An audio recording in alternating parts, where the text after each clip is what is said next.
guys, welcome back to another budget related video. It's not actually a budget with us video, but it is a budget video.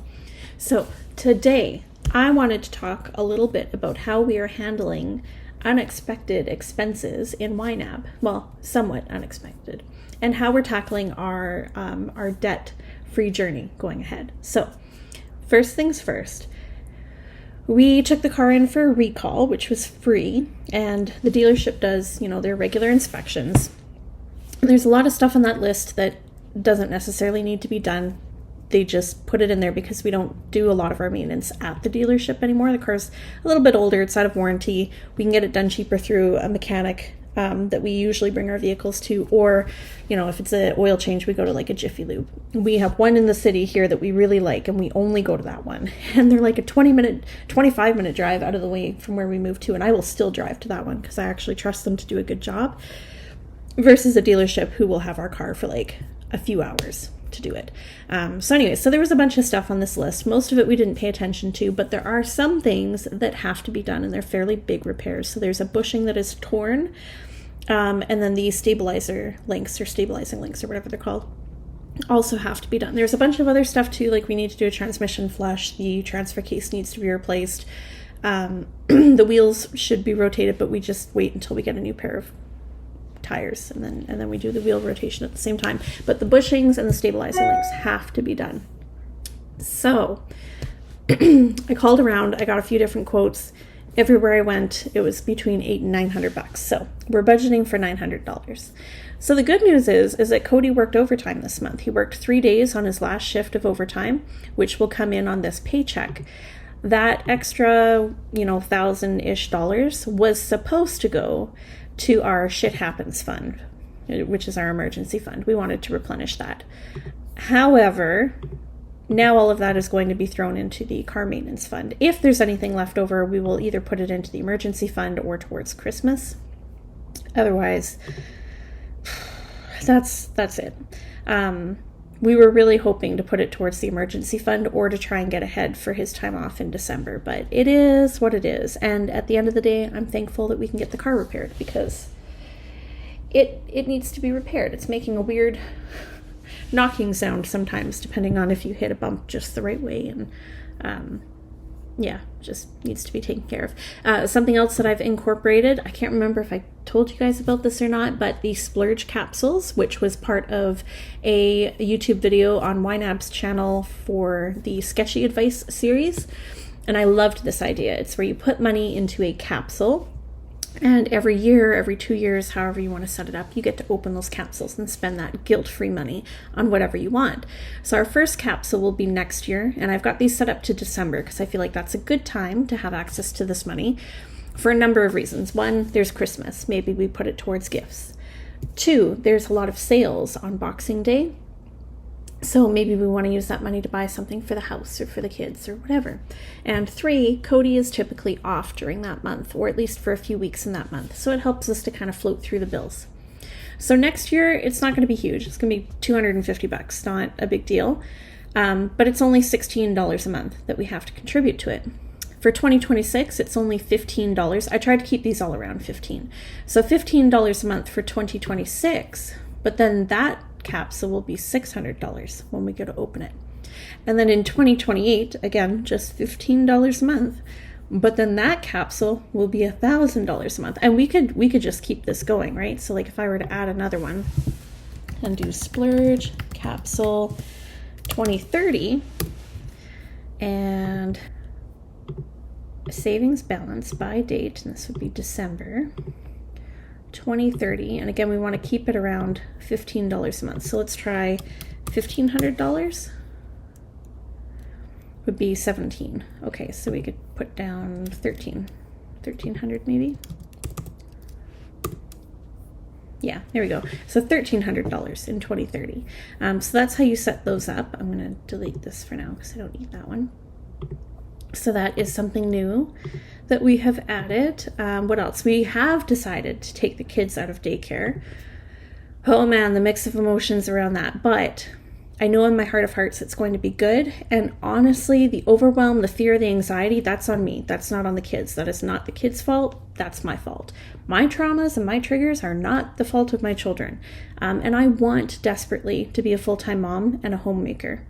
And even though I'm overwhelmed with the idea of taking the kids out of daycare, because they are young, they're almost 4 and just turned 2, right? They're right in that age. I feel like ages 2 to 5 is really challenging. And I know like every season has its new challenges, but for me, this one is really challenging because they are at this age quite unreasonable in a lot of ways. And it seems as though they fly off the handle for no reason, and they're unpredictable, and really, in the truth of all things, they're fantastic kids. They're amazing. They're wonderful little humans, and they're funny, and they make me laugh, and they understand so much more than we give them credit for.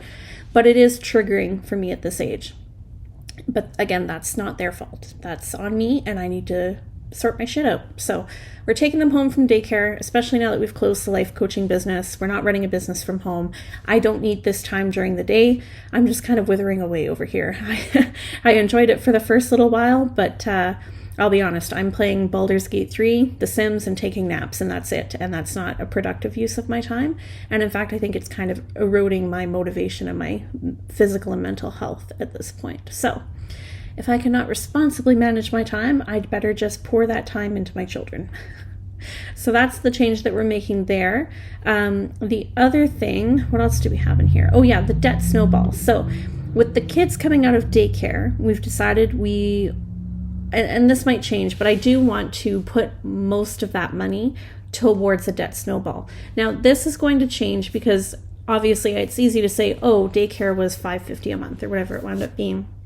So we're going to save $550 a month. But I'm also aware that real life doesn't work that way, right? So we take them out of daycare, but our food will go up a little bit because now the kids are eating at home instead of at daycare. The daycare they go to, they give them breakfast, lunch, and snacks, whereas now we're going to provide that. I don't anticipate a huge increase, but maybe an extra $100 a month, right? So now we're down to $450 a month is what we're making. And now the kids are home all day, so we're going to need to find ways to entertain them. Now, for the most part, I can do this at home. However, there will be times where we go to like an indoor playground, we go visit friends or family, we go for a play date, we go to a park. Thankfully, there's a park like a 5-minute walk up the road, but other things may require us to drive certain distances further than the daycare right now that's just a few minutes away. So an increase in gas, try again, Val. An increase in gas costs, an increase in admission prices. And again, we can find ways to save on this. Like our local museum for a family of 4 to go just once is like $45 or $50. But if I want to get a pass for an entire year, it's less than $100, and we can go as many times as we want. And there's other similar things where they're, $200 to $300 for the whole year, but that grants you unlimited admission as a family of 4 throughout the year. So we'll probably save up and put money towards getting these things, and a lot of them are educational places, historical places, which I think is great because kids love to learn. But they love to learn through play. And like our local museum has like a huge kids area where they can play and they can like do experiments, but I don't think they would feel like they're doing experiments. So like it's beneficial and it's life enriching for them. And it provides me an opportunity to bond and be intentional with my time. Because when we sit at home, it is too tempting for the kids to want to ask for their iPads, which we've been really good about saying no, but it can become a lot when you're home full-time with nothing to do. Or I can be tempted to be on my phone and scroll, and it's really easy to like get bored and start disconnecting. Whereas if we're out actively engaged and doing things together as a family, it's much easier to have that connection and quality time. So, but again, this costs money to do these things, and it doesn't have to cost a lot. But again, we're trying to be realistic. There's an idealistic budget, and then there's the realistic budget. And you guys have heard me talk about this before. I'm sure my friends are sick of me talking about budgeting and realistic budgets and stuff like that. But that $550 a month we would save taking the kids out of daycare will probably be more like $200 or $300 a month. By the time we take out extra gas, extra food, extracurricular activities, I'm anticipating we'll save like $250, $300 a month. But still, that's money that can go towards the debt snowball.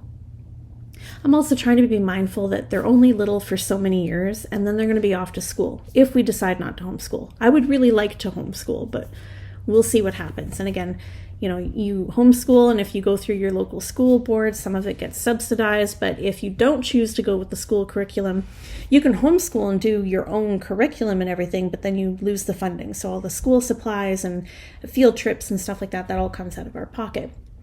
And honestly, if I homeschool, I'm more likely to go that route rather than the government funded one. Even though I would love to be subsidized, I don't necessarily want to teach that curriculum. So anyways, that was just kind of like a random ramble life update as to what we're doing. This debt snowball, if we can stick to this, we will be debt free in 2 years. 2 years. And that's not including if Cody works overtime or if we can put a tax return towards it. But that also doesn't include if Cody gets laid off or if he's sick. This is in a perfect world. Again, that's that realistic versus idealistic. So 2 years is the goal. It might be as fast as 18 months. It might be as long as 36 months. It just kind of depends. So that is it for this update. Cody comes home tonight. I will be picking him up from the airport tonight. And then there will be a budget with this video on Friday. I'm sorry I missed the last one. Cody was gone. Excuse me. And I really needed to get some bills paid and do grocery shopping. And I was kind of like just rushing through it because I had to get out the door and I didn't want to rush through a budget with this video, so I just budgeted the money and went about my day. But we will get a budget with this video to you guys this week. So I hope you're all doing well. I hope you're doing fantastic. We're through the middle of October. I hope things are going good, that your budgets look good, that you feel good and strong financially. And if you're new here, go ahead and subscribe, like this video, leave a comment down below. We love having you part of our family, and I will chat with you guys later this week. Bye.